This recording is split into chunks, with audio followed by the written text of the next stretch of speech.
আসসালামু আলাইকুম। আজকে আপনাদের জন্য নিয়ে এসেছি স্বাস্থ্যসম্মত ফ্রুট চিকপি সালাদ। সালাদটি তৈরি করতে যা যা লাগছে তা দেখে নেওয়া যাক। শুরুতেই আমরা একটি বোলের মধ্যে করে আগে থেকে ভিজিয়ে রাখা চানা ডালগুলো ঢেলে নিব।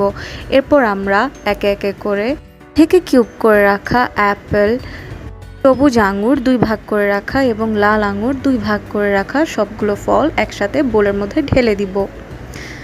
তারপর আমরা পরিমাণ মতো ডালিম ঢেলে ভালো মতো সবগুলো ফ্রুটস এবং চানা ডাল মিক্স করে নিব।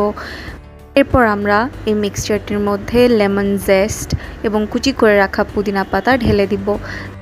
ফ্রুটসগুলো একে একে করে ঢালা শেষ হয়ে গেলে আমরা স্যালাডটির মধ্যে পরিমাণ মতো লবণ এবং পরিমাণ মতো গোলমরিচ ছিটিয়ে দিব। খেয়াল রাখতে হবে গোলমরিচ যেন খুব বেশি না হয়ে যায়, তাহলে টেস্টটা একদমই ভালো লাগবে না।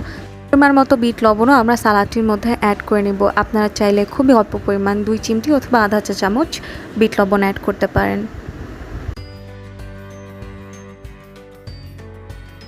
সব কিছু অ্যাড করা হয়ে গেলে আমরা ভালো মতো স্যালাডটি মিক্স করে নিব। স্যালাডটি যখন আমাদের ভালো মতো মিক্স করা হয়ে যাবে তখন আমরা স্যালাডটির মধ্যে চা চামচের 3 চামচ লেবুর রস ছিটিয়ে দিব। এরপর আমরা স্যালাডটির মধ্যে 1 চা চামচ চিনি অথবা একটি সুগার ফ্রি স্যাচেট ব্যবহার করতে পারি। তারপর আমরা আগে থেকে কেটে রাখা 1 চা চামচ আদা কেজি সালাডটির মধ্যে ছিটিয়ে দিব এবং আমরা সম্পূর্ণ মিশ্রণ ভালো মতো মিক্স করে নিব। ব্যাস তৈরি হয়ে গেল আমাদের ফ্রুট চিকপি সালাদ। রেসিপিটি কেমন লাগলো অবশ্যই আমাদেরকে কমেন্ট করে জানাবেন এবং সাবস্ক্রাইব ও বেল আইকন প্রেস করে অবশ্যই আমাদের চ্যানেলটির সাথে থাকবেন নতুন নতুন আরও রেসিপির জন্য।